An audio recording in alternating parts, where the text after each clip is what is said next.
Good afternoon, everyone. Welcome to our informational session regarding the fall academics at Hofstra. We're going to allow for a couple of minutes for all of you to check in, but we just wanted to thank you for being here, and we appreciate your patience as we allow for our audience to trickle in. So we're going to get started in just a couple of minutes, and we look forward to giving you information and answering all of your questions.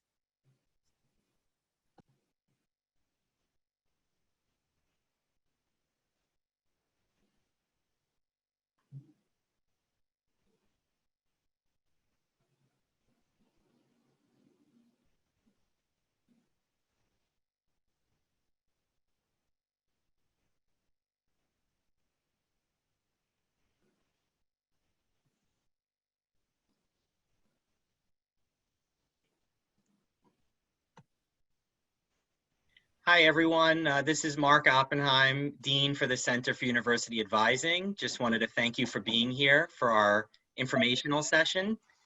And we are going to just allow for a couple of minutes to have everyone cycle in, and then we will get started shortly. So thank you for your patience, and we'll probably get started in just 1 or 2 minutes. Thank you so much.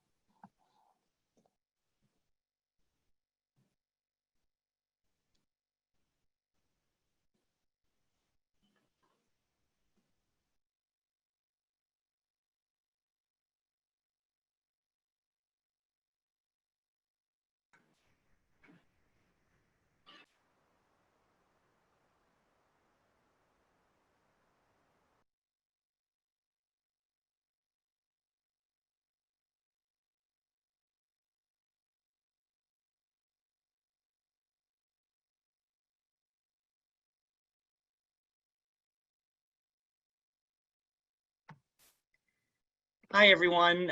We're going to get started with this afternoon session. My name is Mark Oppenheim, and I have the privilege to serve as Dean for Hofstra's Center for University Advising. This afternoon session is an opportunity for us to provide you with some updates regarding fall academics at Hofstra and to answer your questions. Specifically, we are privileged to have some of our campus partners here, and we have dedicated this particular session to questions that might be related to our School for Health Professions and Human Services, HPHS. And as such, we're excited that our Dean, Holly Syrup, is here to be able to also give information and answer your questions. And we'll be hearing from Holly and the rest of our panelists in just a couple of minutes. Just so you all know, the Center for University Advising is our undergraduate home for academic advising. And you should all know, as new or continuing students, that all students who are undergrads have an advising dean in our office assigned to them from orientation through graduation. Additionally, those of you who are graduate students on the Zoom have advisors assigned to you in your program area, and usually work closely with your program directors for advising. So we hope that both grads and undergrads will be able to get a lot of information out of this session. We're going to be providing information and then encouraging you to speak with appropriate Hofstra representatives to help guide you forward. With regard to those of you who are undergrads who may need to consider making program changes or getting clarification on some of your schedule information, the Center for University Advising is going to be your primary space to be able to have those conversations.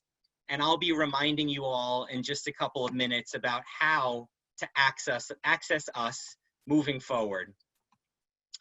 Before we do get started and I introduce our panelists, I do want to thank you all for your patience throughout the last couple of months as we've really tried to navigate a very tricky situation and make sure that we create the safest environment possible for our students, faculty, and staff.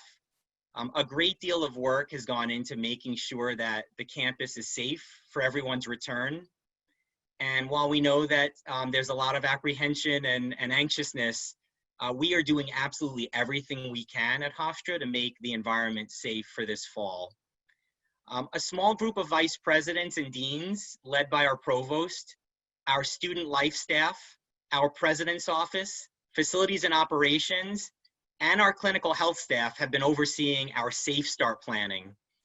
All of the information in our Safe Start planning is available to you in a website that we've created, hofstra.edu/safestart, which we're going to share for you in the link. This group that I mentioned has been working with larger groups of committees, of faculty, staff, and students, and our community, again, to prepare for the upcoming semester. This hasn't been an easy process, and what we know one day may change another day, so it's a very fluid process. I think what's important for you to know is that we're trying to be as flexible as possible under the circumstances and encourage you as students to also have an open mind and be as flexible as you can. We've modified the structure of our courses for this fall, and we're going to be talking a lot about that, to combine face-to-face learning, online, hybrid, and also on-campus learning in physically distanced and mask-wearing classes.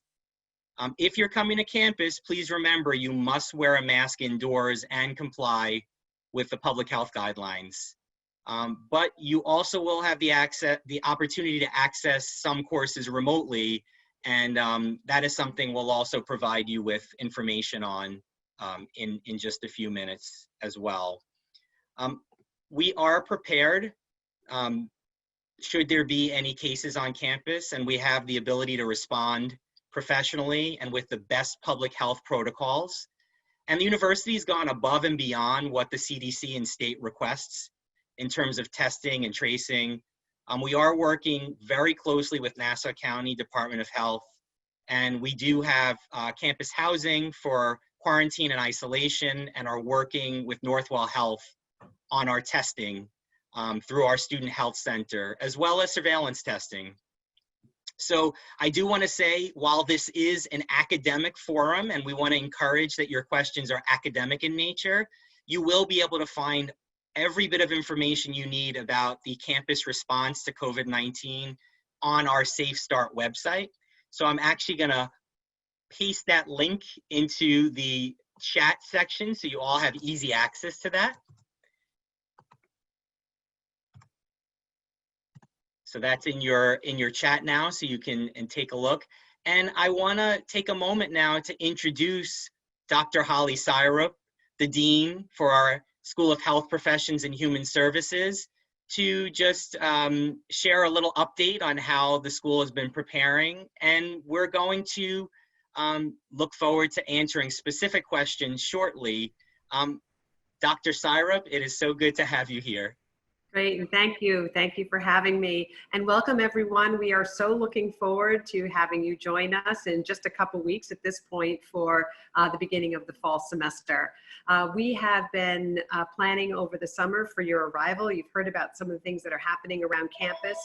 Our faculty have been busy trying to get up to speed on being able to teach, whether it's face-to-face, obviously they've done that for years, hybrid, asynchronously, synchronously, to be able to provide you with as many opportunities as possible in those opportunities in which you feel the most comfortable. Most of our courses, or many of our courses, have multiple sections, and we're trying to provide different learning opportunities and teaching methodologies for you. So again, that you're most comfortable whether you decide to come to campus or remain remote. We do have wonderful ideas and thoughts and plans for engaging you both in the classroom as well as outside of the classroom. We've had wonderful opportunities and luck with virtual activities and virtual speakers. We've actually been able to reach many more people virtually, and during National Public Health Week we had people from all around the country, and even someone as far away as Australia who participated in our events. So it has been an added dimension, which we think is really wonderful. For some of our clinical classes, you know, we maintained and continue to have clinical opportunities for people. Some of it did go virtual, and for many people in the counseling and speech areas, they started to do telepractice, telecounseling. And we found that it was very well received. And in fact, we're finding that our students are getting some additional training in an area that perhaps last year they wouldn't have thought was important, but going forward we're finding is very important. And again, it's one more tool in their toolkit that makes them a little bit more marketable upon graduation. So we're pretty ready. We're excited.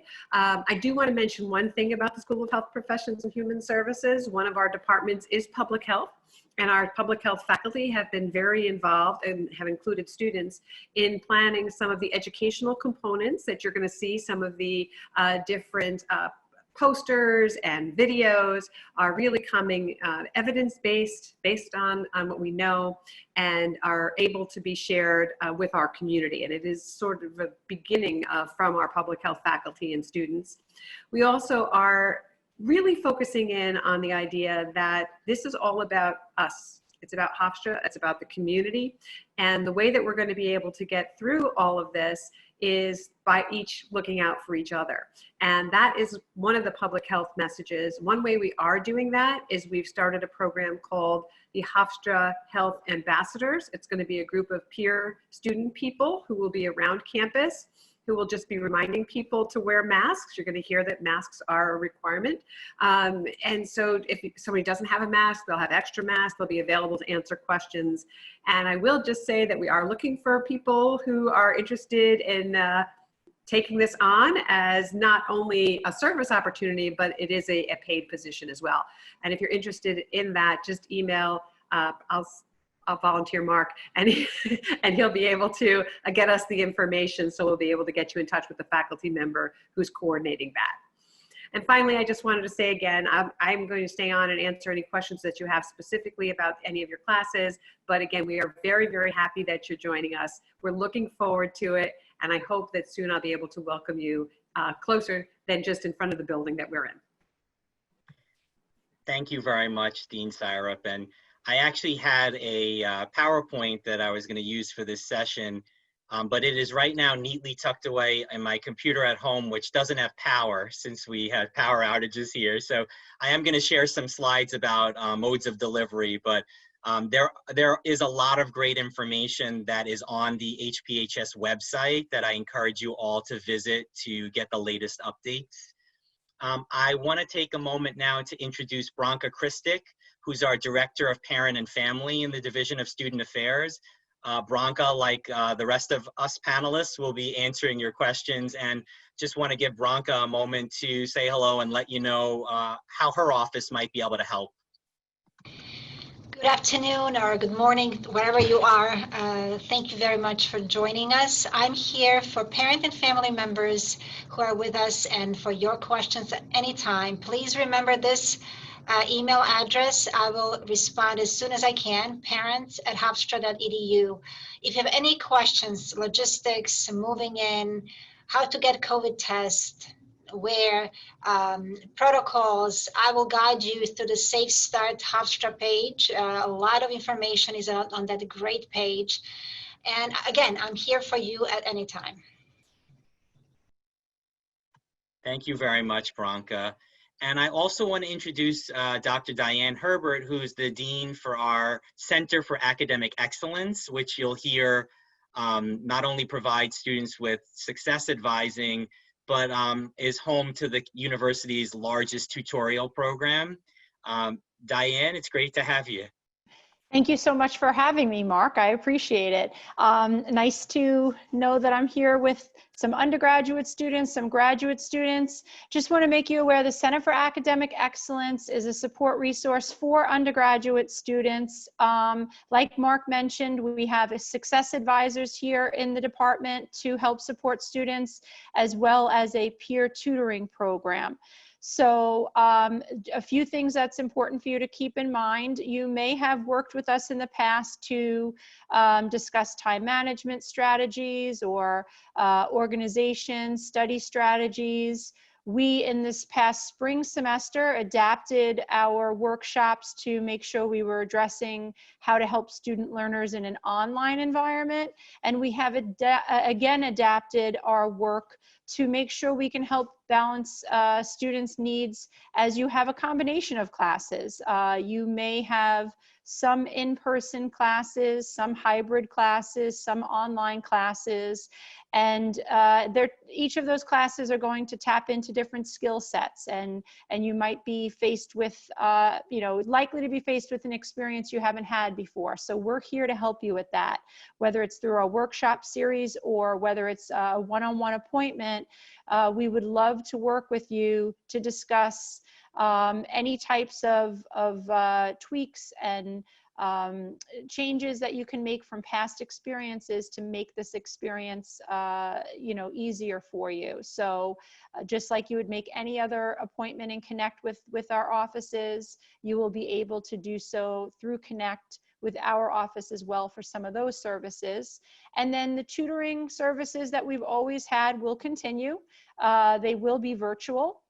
And so it actually all tutoring throughout the university is going to be virtual. So if you are looking for tutoring in a course that is typically a one-on-one tutoring opportunity, it would be a Zoom just like you, but with one peer tutor in the Zoom room with you as well.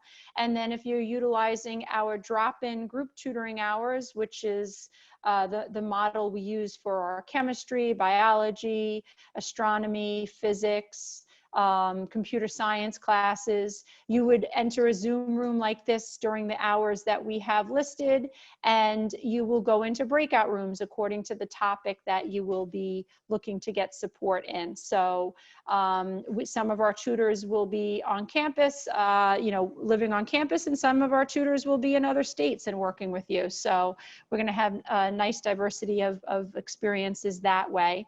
In terms of our success advising, if you are on campus, you will be able to make an in-person appointment with us for success advising. And we also have virtual, whether it's Zoom or phone or in person, any of those preferences will be able to meet for you.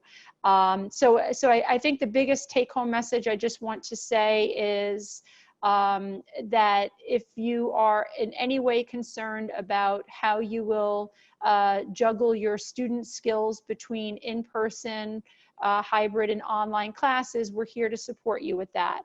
Also, just want to say one other thing, that if you hear from us, if we reach out to you, please, please don't ghost us, as I like to say as an expression.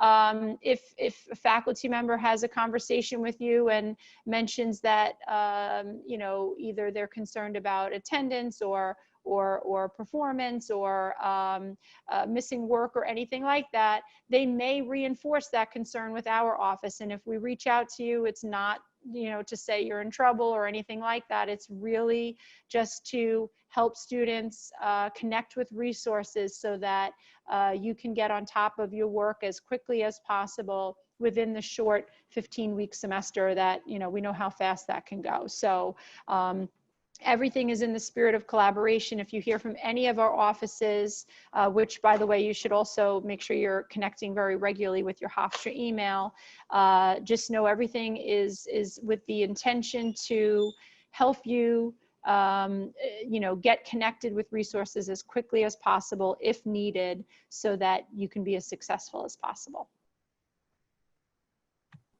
Thank you very much, Diane. I'm actually now going to share my screen as I mention a couple of important bits of information before we invite you all to share your questions with us through the Q&A feature. One of the reasons why we wanted to have this session is to elaborate on the changes to the formats of our fall semester courses, in order to make sure that we created the safest environment for our students and faculty and staff. Our campus community has evaluated the thousands of sections of courses we have offered for the fall to make sure that we're delivering that course content in the best format to make sure that we can keep capacities at a reasonable number, to ensure that all classes can maintain 6 feet social distancing and reduced capacities per the public health guidelines. And so when each of you are going to be getting an email soon.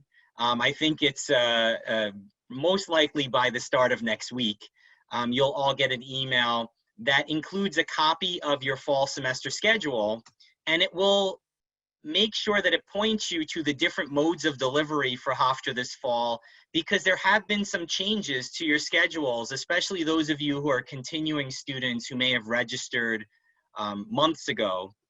You'll find that the schedule will include several different modes of delivery. Number one is in person, which are your standard courses that you would have anticipated, where the class is typically meeting face-to-face and you're as a full group with your peers in the classroom. However, we also have now a number of courses that have been converted to a hybrid format. And the hybrid format, you'll see, is a combination of both in-person and online. And so the class will meet as a full group during some meeting patterns and either online synchronously or asynchronously during other meeting patterns. There's one specific type of hybrid course format we want to highlight, and that's the AB, where one portion of the class may be an A group and they meet in person during that day while the other half are remote, and then it switches, and then the B group may come in. So it may be that on Monday is the A group that are in and Wednesday is the B group that are in. And when you're not in the classroom physically, you're participating virtually in the classroom experience. The other mode is online. And there are, some of you are used to online or distance learning from previous semesters or summer sessions. The online structure allows for courses to meet entirely online, and they can be done either synchronously or asynchronously. And so it depends on the specific determination of the faculty member for each course. And you'll be able to see on your schedule next week what the specific mode of instruction is per course, and whether it's online synchronous or asynchronous, an A or a B class. And just to remind you all, the difference between synchronous and asynchronous, that the synchronous learning is online or distance education that happens in real time, versus the asynchronous that's happening through online channels without real-time interaction. So all of this information here is going to be included in the email that you get next week with a copy of your schedule. But I want to also highlight the fact that we're aware that there are a number of students, for various reasons, whether it is health, travel, or other personal considerations, are going to need to study remotely for the fall semester. You're going to be unable to be on campus. In the email, there will be a form, a link to a form, to allow for those of you who intend to study remotely this fall to officially let the university know that that is your intent. I do want to say that with regard to many different types of courses, the university will have some flexibility to accommodate students as appropriate, and that depends on the specific course, the specific technology involved in the class, and the specific room, whether or not it's outfitted with various technology, including lecture capture. But I do want to say that there will be some courses, unfortunately, that cannot be accommodated remotely because they have various hands-on or practical elements that cannot be replicated remotely. We want to encourage you all to fill out that form if you plan to be remote, so that if you're in one of those courses that cannot be pursued remotely, your school, department, advisors will be able to engage you on a case-by-case basis to identify an appropriate alternative or some kind of plan of action regarding your studies. I want to tell you that the Q&A is now open if you want to share questions, but I'm going to actually invite Dean Syrup to maybe elaborate on the fact that the modes of delivery with regard to courses in HPHS and what you might want to expect to see when you look at your schedules next week. Thanks, Mark. So we have tried to identify those courses that we feel are best pedagogically to be taught face-to-face. And those courses, as Mark mentioned, will continue to meet on the regular schedule, face-to-face, masks required, 6-foot distancing. We also have some courses, because we do have a lot of practicum courses, small group work courses, courses where we put students into pods to work together. And what we have noticed from the spring is that in those types of courses, it's actually better for the student and the faculty member to be hybrid, meaning that they meet sometimes on campus face-to-face for parts of the course. And then when they're doing the small group work, those that need to interact, we felt it's better to do it actually via Zoom like this, where I can see your faces, you can see the interaction, as opposed to being 6 foot away with a mask on. You don't always get that same interaction in group work. So each course, we really specifically sat down and said, what is the best way that it's best for the student to be able to learn the material that's required? And from there, we also tried to be flexible. If there were multiple modes of teaching, we have different sections. So we have a section that's hybrid, a section that's face-to-face, and a section that's online. And it was intentionally designed that way, so that if a student does need to take a course online, we're able to do that earlier rather than later. And it goes back to what Mark had said, the earlier that you are able to tell us, and we recognize that something might come up mid-semester, but if you know now that you're going to be remote, we're able to really work with you and your university academic advisors to make sure that you're in the best possible scenario starting off, as opposed to doing some shifting mid-semester. And I will say that we do have a number of courses, because we do have clinical, but it's primarily graduate, but we do have some exercise science classes, upper level, and athletic training, again, upper level, where we do need to have people on campus to learn how to tape an ankle. It's hard to do that remotely. There's certain things that you can observe, and we've added simulation to as many of our classes as you can, but there are certain things that we need to have you do and make sure that you're able to do. Most of this goes back to accreditation and licensure and certification down the road. So again, that is in the best interest of the student as well, to make sure that they're able to pass those exams down the road. So we're ready. We've really thought about it. And one of the things that I know Mark and Diane and Bronca are all going to continue to say is we're here for you. And we know that you have individual questions and concerns, and we're actually willing to listen to those individual. I know here we're as a group, but don't feel that this is the only time. Reach out to us and make sure that we can listen to what you have to say and make the best arrangements. So if, for example, you're going to be remote this semester, and it's one of those courses, we'll get you into another course and figure out a way that you'll make up that course down the road. So we have ways, and we're willing to work with you. I mean, one of the benefits of being at Hofstra is you're absolutely not a number, you're a person here, and are willing to work with you individually. And particularly, I will say, well, I won't speak to all my colleagues. It's all over the university, but I will only speak for HPHS, that you are very important to us, and we want to make sure that you have a really good experience. Thank you so much, Dean Syrup. I want to encourage our audience members to type in your questions in the Q&A, and we'll be answering those for you as they're received. I want to point out while you're entering your questions that the Center for University Advising will be hosting a 4-hour block of drop-in hours this Monday. For students from 12 to 4 p.m. We are hoping that the email that regarding schedules, we really hope it goes out tomorrow, by tomorrow, because we scheduled these drop-in hours to coincide with the email going out. So we're hoping that you'll get the email and then be able to follow up with us. But I will post a link in the chat in a couple of minutes to our Zoom URL for the drop-in hours.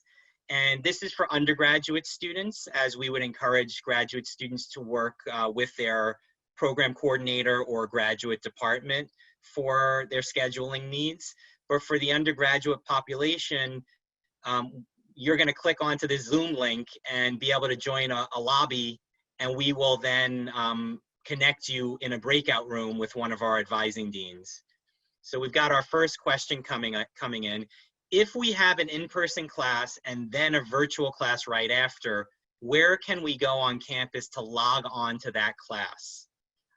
That's a great question. And actually, we were chatting about that before we started the session. And I'm going to invite Branka to start, and then I'll jump in as well. And all of you are welcome to please answer.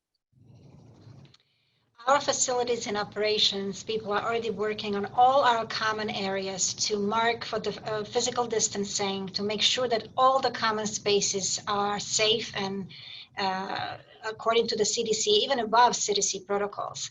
So all of those will be available to you. I hope you're familiar with the library and you can use it for that purpose. In addition, please be on a lookout, especially if you're commuting students. Our commuting student services will send out information about lounges and other available spaces. I don't know, Mark, if you want to add anything else. Yeah, we also know that there are a number of considerations right now, including the university is working on some tented areas in various spaces on campus that will create some outdoor opportunities for students, weather permitting. And so what I would tell you all is to certainly keep an eye on your Hofstra email and also our Safe Start website in terms of campus life updates, because as there are new locations encouraged for students who need a space, you'll see that listed there. And that is certainly something that the university is working on currently and trying to come up with some suggestions for students. The next question, will the email state whether online classes will be synchronous or asynchronous? I have a time change to consider. Yes, the email will specifically include the asynchronous versus synchronous distinction in the mode of delivery. And also there's something else that's kind of new and exciting for those of you who may need to consider making a program change leading up to the start of the semester. Our registrar has built in new functionality this week for the search option in lookup classes, so that you can actually choose to look up classes on the portal that are specifically one mode of delivery. So you can actually click on all courses and then click on online synchronous and pull up all of the online synchronous courses or online asynchronous. And you can then choose to sort it by open classes only and eliminate the closed classes. I will say there are many more online synchronous courses than there are online asynchronous, and you'll be able to take a look there. And I do want to say that certainly some of you in in-person face-to-face classes who are seeking to study remotely will end up getting accommodated to stay in that class and have the course adapted if appropriate. But if some of you are pursuing a general education requirement and you're in a face-to-face and you'd actually like to look for a naturally online alternative, that would be something you can search for today on the portal, because your schedules and the search functions are all up to date online. So you can do that. And of course, we encourage you to ask for help as you need it. Will office hours be virtual? I guess I'll ask Dean Syrup to take that question.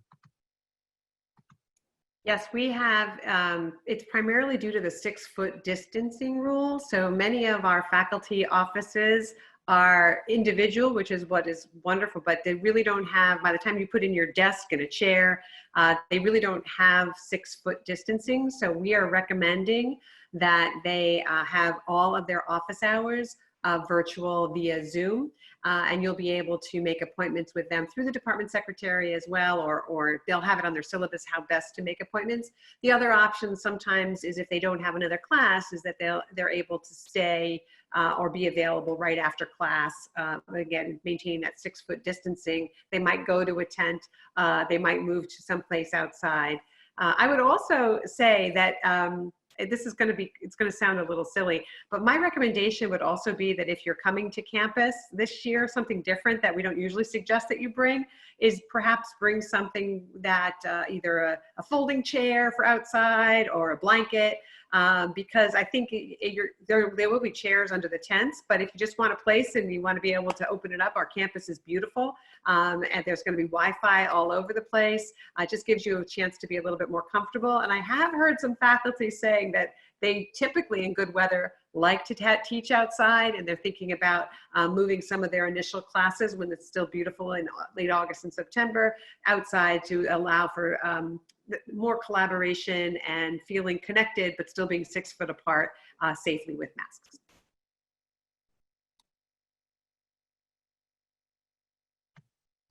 Thank you, Dean Sarup. And actually that really is a great suggestion. And I think students would be wise to find some really cool, I mean, there's just so many beautiful spaces all over the place, and it's such a huge campus as well.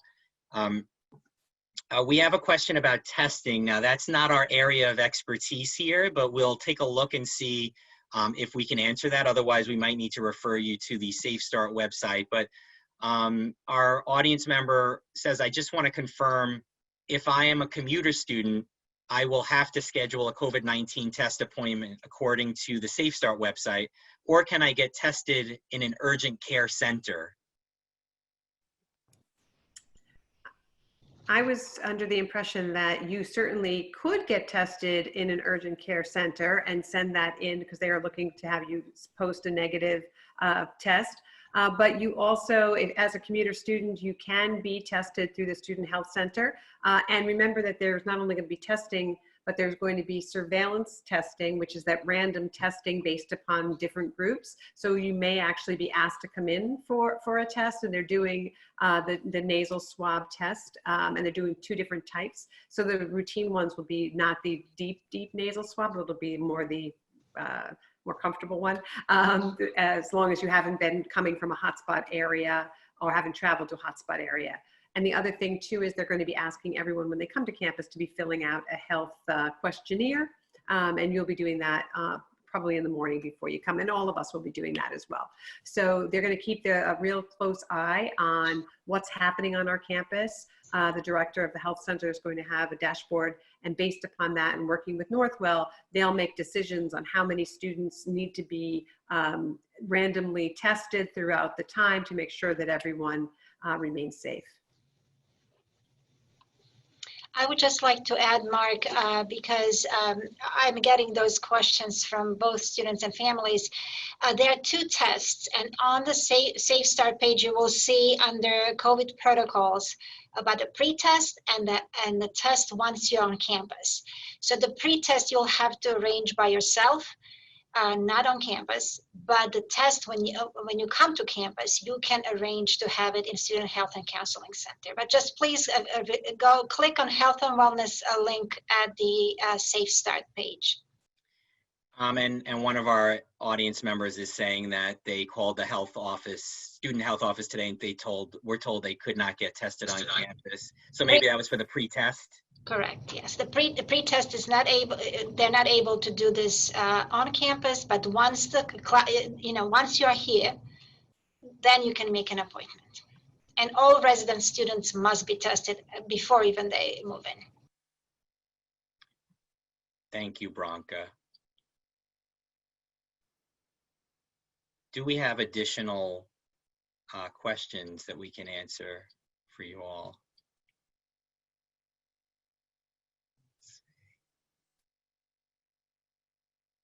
I'm actually going to take a moment to find the link for you all for the drop-in hours that we're doing on Monday.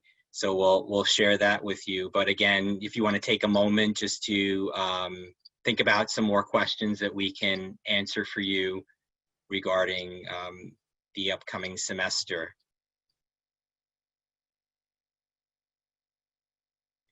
It'll be helpful for you to note that while you'll see your modes of delivery on your schedule, if you're in an AB hybrid course, for example, You'll probably receive specific information once the semester kicks in, or you get very close to the start of the semester, from your faculty members specifically. So your schedule is not going to highlight whether you're a Monday person or a Wednesday person. It will tell you that you're in an AB hybrid course, and you can expect that you'll be given additional information by your faculty member regarding the structure of the course, and they'll be able to clarify with you. And also, I just want to point out that while you all are waiting for the email to go out with the schedules and the remote learning link for opting in, it's probably ideal, if you haven't already done this, to send a note to your faculty just to alert them that you plan on opting in to remote learning when the form is available, and to ask them for feedback or any kind of concerns that there may be regarding your accommodation for remote learning, because that will be an opportunity for faculty to let you know whether or not their course is one that really requires face-to-face interaction and cannot be turned into a remote course. And then you'll need to be aware that you'll work with advisors, whether it's in our office or if you're an upper division student and need to work on really, high-level course substitutions in your major department, to make sure that we can identify the appropriate alternatives for you.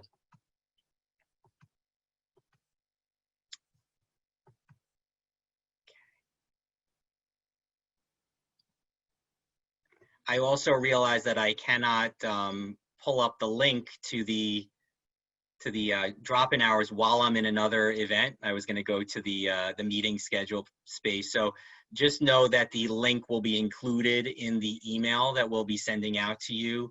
And if you don't get the email today, or rather by tomorrow, I'm going to again put my contact information here.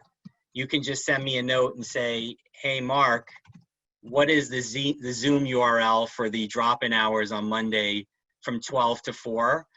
We anticipate there's going to be a big demand of student interactions for discussing scheduling. So we're going to roll out different, drop-in periods for students over the coming days. And because of the high volume, we are going to be taking a drop-in quick question hour approach to make sure that we have all hands on deck to be able to answer your questions. And we won't be recommending one-on-one appointments, but having you come in and see the first available advisor so that we can be as efficient as possible. So if there are no other questions for us, I guess I'll just invite our panelists to give any final thoughts, and I'll start with Branka on the way out. Oh, we got a question coming in. Do you need a health reason to choose remote learning? The university understands that there are going to be a lot of reasons why a student may choose to study remotely. Many of them may be health related, some may be travel related, and others may just be a personal choice. We are not requiring any specific documentation for you to be pursuing that format. And so all you have to do is let us know that that is your intended format for the fall, and we will work with you to the best of our abilities to accommodate. Thank you for that question. Branka. So I would like to invite you to read that advising email very carefully when it comes. Review your schedules and work with us. I know that we can help figure out all of the configurations that can exist in your schedule. But please also be patient with us. We will be handling a lot of calls, a lot of emails, and we will get to the last one, we promise. I also have a message to the parents and family members. I know these are uncertain times, and I myself, I feel sometimes fearful and not certain what's going to happen next. I'm getting a lot of emails saying, so what if there is COVID in the middle of semester? What if my child gets sick? I completely understand those questions. The only thing I can tell you is nothing is certain, but we will work with you and we will work with your student throughout this semester. Be assured of that.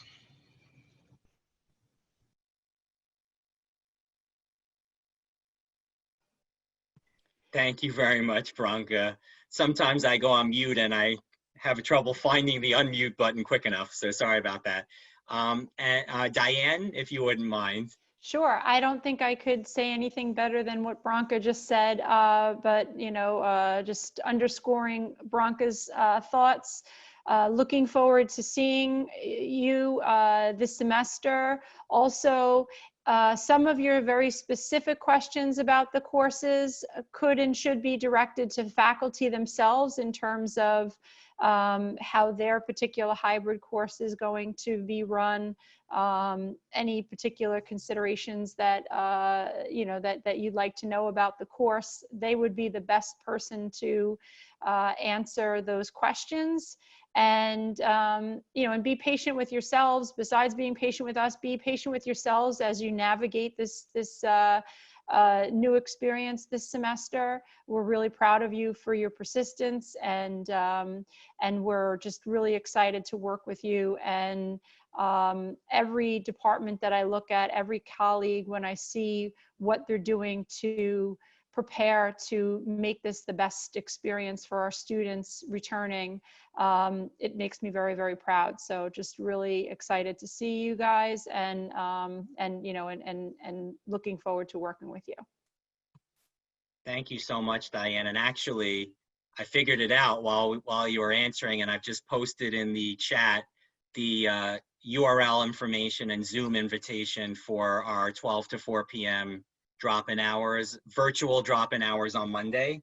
So please, if you're an undergraduate student, consider dropping by Monday afternoon with any specific questions you have after you review your updated schedule. Dean Syrup, thank you also for being here, and we appreciate you representing the school. Do you have any final thoughts? I just want to reiterate what Branka, Diane, and Mark have been saying, and just tell you that I am representing all of your faculty. We have an amazing faculty at HPHS. As if you're new, you might not know yet, but you will know shortly. And if you're returning, you know, they are very committed. They are committed to teaching in all these different modalities, and some people are teaching in all three.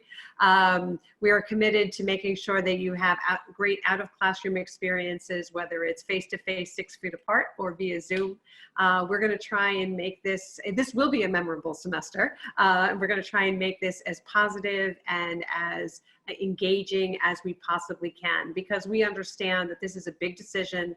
We understand that this is not normal, but we will do everything we can to get you prepared for your future this semester, so that you're able to keep going as we move forward over the next couple semesters. And so we're real excited to welcome you, and we will be available. My office is actually in Hagedorn, which is not really behind me, but virtually behind me. And you're welcomed to, I don't know if you want to stop by in the fall, but if we will be there, and we have a lot of space, so we could be 6 feet apart. We might have to meet you outside. But certainly you can reach us by Zoom, and we are all willing to and looking forward to greeting you and to supporting you in the next few weeks. Thank you so much, Dean Syrup, Dr. Herbert, and Branka, and on behalf of myself and CUA and all of us here at Hofstra, we really just want to say that we can't wait to see you back on campus. Someone snuck in a question. Let's see. Oh, did Branka, you answered it or no? I would like to answer. Okay, go ahead. So most of the classes and instructors in those classes will be able to tell you. If by any chance you get sick mid-semester, most of the classes are able to be finished online. But if you want to double check, please contact your faculty members. Am I correct, Mark?